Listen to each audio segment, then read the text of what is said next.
87 Cadillac Fleetwood Brougham sun visors.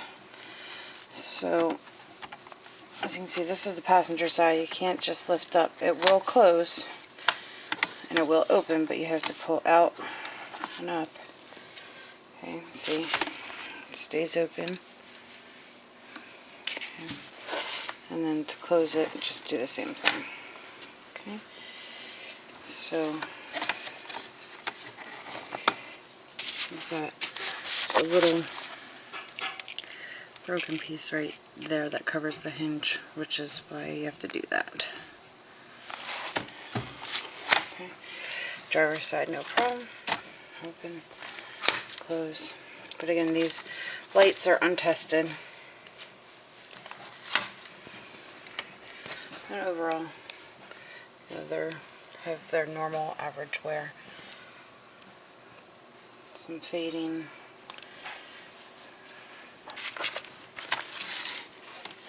Got a little tiny nick right there.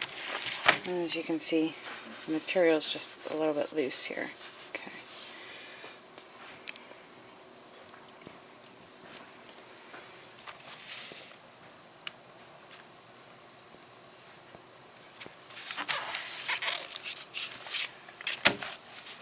So same thing on this. It's just, you can see, just the material's a little loose.